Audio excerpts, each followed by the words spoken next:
Brunch. That's how we say brunch. Here's to the ladies who say basic with their lunch. Be a queen. Be a boss. Ladies who brunch are popping off. Hey, we pop and pop it off. We pop. All right. The episode's about to start. What's up, everybody, and welcome to another episode of Ladies Who Brunch. I am Julissa. What's good, everybody? This is Skittles. And today is another very special episode of season 5. I keep on getting a lot of my favorite women on the same episode. This is so exciting. Today we have my college bestie. Yeah. She is a classically trained opera singer. What? She is very much an Aries. She's a workaholic. Whatever she puts her mind to, she just goes after it and works hard for it. Right now, she's working for Google, and I will let her tell us a lot about what she does at Google later on. But honestly, she is one of my therapists, one of my best friends. She helps me with a lot of the behind the scenes with Skittles Music TV. And whenever I'm with her, it is just a party. It is a turn up. And I'm so excited to introduce everybody to Jessica Williams. Who the fuck are you? What's good?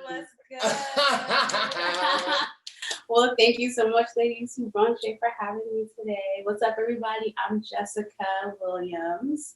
Like Sybil says, we met in college. But yeah, I am professionally trained in opera. I have a bachelor's degree from Westminster Choir College, where me and Skittles met. And I have a master's degree from University of Delaware, also in voice performance.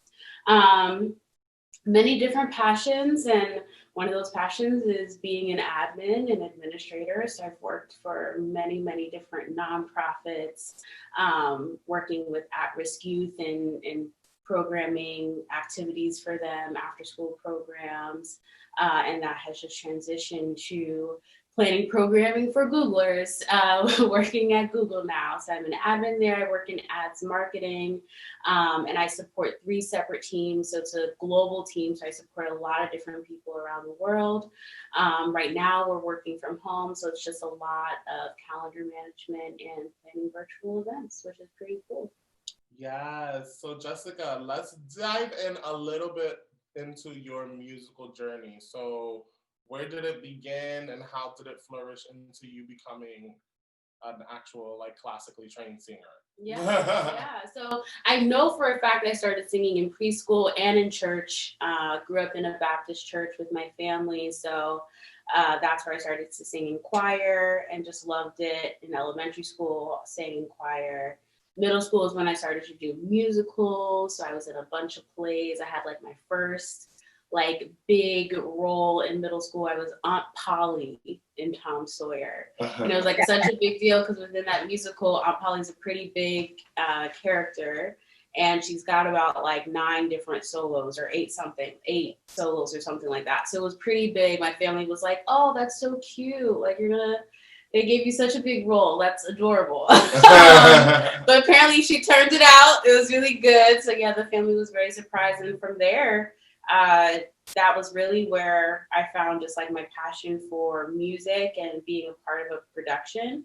And yeah, that went into high school musicals and selective choir in high school, traveling around the country, doing different tours in high school, to then, wanting to pursue music as a study and as a career and something that I wanted to focus on. So that was a big push for my family to do that. My family is very, very work driven, making sure you have a good job. So music wasn't really the option, but it was what I told my parents I wanted to do. And they honestly sacrificed so much for their kids to have what they want. So eventually they were fully on board, knowing that I was a responsible person. So then I got a bachelor's degree and master's degree in opera. I love it. And, now singing professionally, well, not now, unfortunately, because of COVID, but we'll continue. Yes. Yeah. And so right now you are located in California. Yes. And you work in admin, but how do you feed that musical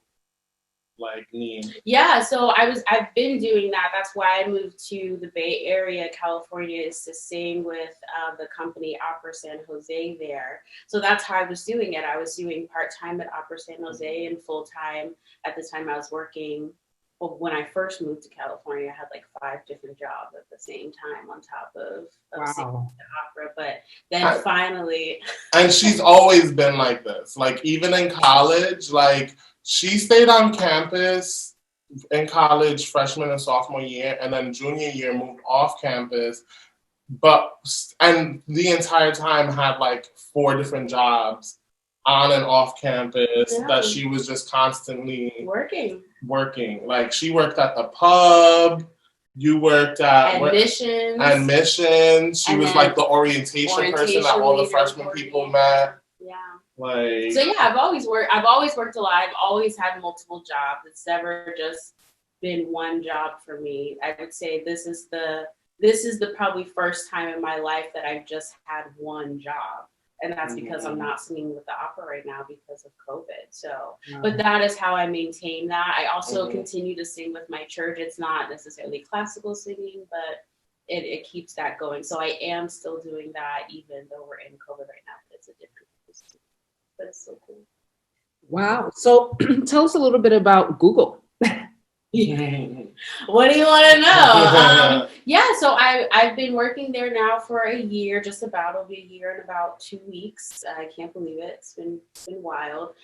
It definitely, to be honest, was not like a goal job. It wasn't like a dream to work at Google. But I moved to the Bay Area. That's the Silicon Valley, where a bunch of tech companies are. I would say every other person that you can bump into in the Bay Area works in tech. It's pretty wild there. So I was first at Stanford University for 2 years, and then I wanted to transition. I like to challenge myself. I like to push myself. I like to branch out and try different things. I think that just keeps, life exciting. I like to support people. And I like to support a cause. I like to support something to me that feels important, that adds purpose. And it wasn't that I wasn't continuing to find that at Stanford. I just wanted to push myself in how much I could do and continue to learn as an admin. So I knew someone who was working at Google, and they gave me a referral, and 3 months later I got a job. So I work in ads marketing, which essentially they do ads for all of Google. So if you see an ad on YouTube, if you see an ad pop up on the internet, if you see an ad pop up on, I don't know, a lot of different platforms. Yeah. TV, commercials, like that is what my team does. You'll see a lot of different advertisements from Google. Those are essentially my teams. So I support 3 different directors. It's a lot of calendar management because they meet with a lot of different people. So that's honestly 75% of my job. And that sounds like, from the outside, that sounds like, oh, she just like does the calendar. It's like a warfare. Yes. It's really crazy. And then I also do a bunch of virtual events. Now virtual events, but I would do in-person events too. So that's pretty fun. A lot of team morale. My team really focuses on, making sure people are mentally healthy and focusing on well-being. We also do a lot of diversity and inclusion initiatives. So I'm a part of that, which is really great. And I love being part of a team that focuses on diversity, inclusion, and equity for a lot of different underrepresented groups. So I love being a part of teams that focus on that. They take a lot of time out of their day to make sure that those things are happening, which is appreciative because they are busy schedules. So it's amazing to see them take huge chunks out of their day to just focus on diversity and inclusion. But yeah, that's pretty much what I do. Yes. So we're gonna start with a bunch of questions, and our very first question is: when you go out to brunch with the girls, what is your go-to brunch plate? I have to say I'm basically going for protein, steak and eggs. I haven't found a better dish than that. Different variations of it, of course, when you go to different brunch spots. There could also be like a French toast in there. that may pop up. But yeah, I would say it's definitely gonna always be some type, or at least that's definitely where I'm looking first, is what kind of steak and eggs they got. And I think it's How do you take your steak, Jessica? Medium. Give me some red. Need it. I was saying how ironic that I'm asking her this question when she's literally one of the ladies who brunch it. Like, this is my like go-to brunch. Always. Person. So when you are also out to brunch, what is your go-to drink?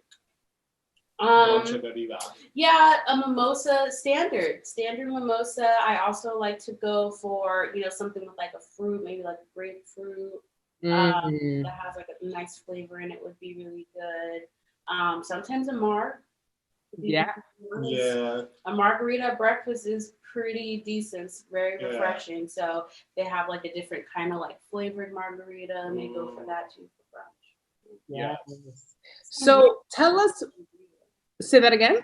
Sangria. I miss sangria. Yes, I love a good sangria. So tell us a little bit about what it was like going out to eat when you were growing up. Oh man, yeah. So that's funny on different levels. My family's pretty introverted. My dad is very introverted, so does not like to be around like a bunch of people. So we would always try to find like a table where there weren't a lot of people, because it would just help my family feel more comfortable. So yeah, but we went out to eat a lot. My mom is not really a cook. Bless her heart, bless her spirit. she's just not really a cook. We cooked. My grandma cooked a lot when she lived with us. She's been gone now about 4 or 5 years now. So yeah, I got a lot of the cooking skills from her, but my family went out to eat a lot. So it was, various different kind of restaurants, American style restaurants, franchisees. But yeah, it was mostly just like trying to find a place where there weren't a lot of people. So my dad could feel comfortable being out. That is so interesting. That's like part of the staunch memory of going out is the getting the right seat. Yes, it is. Yes, and it not being cold. Because my mom, like, if you sat her under a table that had like the slightest breeze, we had to move. She can't eat when she's cold. So I can't even tell you how many restaurants we've been to where we've had to change tables. Kid you not. Enjoying how this is the first time we've gotten an answer this particular before. Yeah, we haven't. So, what is your favorite bochincha topic to discuss over a meal? I would say a lot of family topics always come up. I feel like work always is a topic that comes up.